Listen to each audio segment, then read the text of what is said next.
हिमाचल विधानसभा monsoon सत्र के दूसरे दिन सदन में विपक्ष ने करुणा मूलक आश्रितों को नौकरियां, आपदा और कर्मचारियों के एजेड और डीए के मुद्दे को उठाया।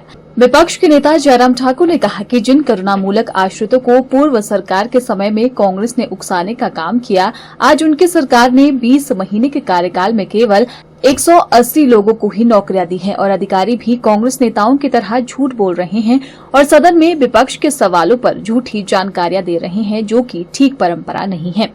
जयराम ठाकुर ने कहा कि करुणा मूलक आश्रितों को नौकरियां तुरंत मिलनी चाहिए और नियमों में भी सरकार संशोधन करे।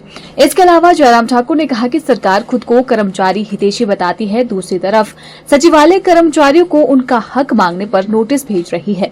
कर्मचारियों को एरियर और डीए का भुगतान होना चाहिए। आपदा में भी सरकार ने प्रभावितों को 7 लाख देने का ऐलान किया, लेकिन 1 लाख रुपए देकर छोड़ दिया है। लोगों ने पूरा मकान तैयार कर लिया, लेकिन सरकार पैसा नहीं दे रही है। केंद्र सरकार ने आपदा प्रभावितों के लिए अलग अलग तरह से मदद के रास्ते निकाले हैं और पूरी मदद केंद्र सरकार कर रही है, लेकिन हिमाचल सरकार टाल मटोल कर रही है। सरकार की मदद करने की नीयत ही नहीं है, केवल झूठ के सहारे ही सरकार चलाने का मुख्यमंत्री काम कर रहे हैं।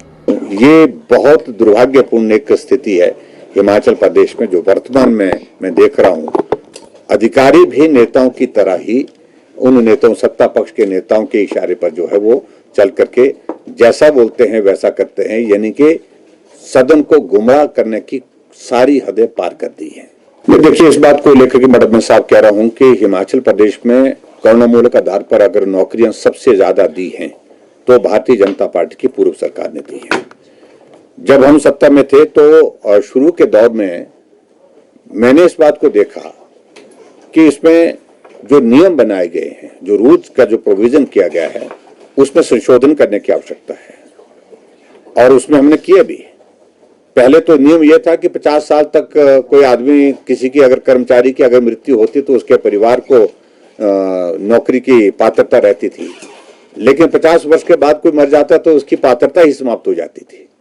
तो वो बहुत दुर्भाग्यपूर्ण था। मैंने कहा कि ये तो अमानवीय सोच है एक तरह की। आदमी की मौत, जिंदगी जो है वो आदमी के हाथ में नहीं है, और इसलिए हमने तय किया कि 58 साल तक कर्मचारी अंतिम सर्विंग डे भी अगर उसकी मृत्यु होती है तो भी उसके परिवार का कोई सदस्य जो है वो नौकरी के लिए पात्र होगा। ये किया।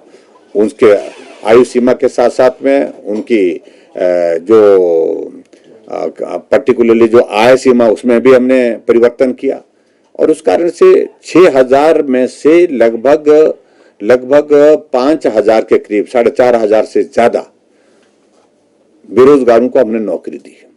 देखिए, कर्मचारी अपने लोकतांत्रिक अधिकार के अनुरूप मांग कर रहे हैं। मैं समझता हूं कि उसको दबाने की आवश्यकता नहीं है। और जो मुख्यमंत्री जी तो बार बार इस बात को कहते हैं कि हम कर्मचारी हितैषी हैं, और अभी 20 महीने का छोटा सा कार्यकाल इनका पूरा हुआ और 20 महीने के अंदर ही कर्मचारी जो है वो काले बिल्ले लगा करके जो है वो अपना रोष प्रकट कर रहे हैं। सचिवालय के कर्मचारी, वहां के जितने भी जो उनके यूनियन के जो पदाधिकारी हैं, वो सब लोग जो है वो मांग कर रहे हैं कि जो कर्मचारियों के जो जेन्युइन इश्यूज हैं उनको सुनने के लिए भी अब मुख्यमंत्री तैयार नहीं है। हमारी सरकार में समय पर सैलरी देते थे, समय पर डीए की किस्तें, समय पर जो है जो हमारे कर्मचारियों के जो मेडिकल रिम्बर्समेंट के इश्यूज थे, उन सारी चीजों का हमने इंतजाम किया था। लेकिन आज हिमाचल प्रदेश में कांग्रेस की सरकार के 20 महीने का कार्यकाल पूरा हो गया, लेकिन कर्मचारियों को कुछ भी नहीं मिला। इसलिए वो सदन के चलते हुए, सेशन के चलते हुए अपना विरोध जाहिर कर रहे हैं, काले बिल्ले लगा करके, गेट मीटिंग्स करके। और सरकार को इस बात को समझना चाहिए कि अब सब ठीक नहीं है उनके लिए। मैं यही कहूंगा, कर्मचारी हितैषी सरकार अपने आप को कहलाने वाली 20 महीने के छोटे से कार्यकाल में अपने आप को जो है वो चारों तरफ से घिरा हुआ महसूस कर रही है। हजारों लोग जिनको आपने कुछ पैसा दे करके उनको शांत करने की कोशिश की, कहने के लिए कहा आपने 7 लाख रुपए देंगे, 1 लाख रुपए दे करके उनको छोड़ दिया गया। 1 साल बीत गया और कहा कि प्लिंथ जब होगी उसके बाद दूसरी किस्त देंगे। अरे प्लिंथ नहीं, उन्होंने घर बना करके उसमें रहना भी शुरू कर दिया। आदमी बेघर हुआ है, उसकी मजबूरी है, व्यवस्था है, वो कब तक तंबू में रहेगा। लेकिन उसके बावजूद भी घर बन जाने के बावजूद भी अभी तक जो है वो ये किस्त जो दूसरी किस्त जारी नहीं कर रहे हैं।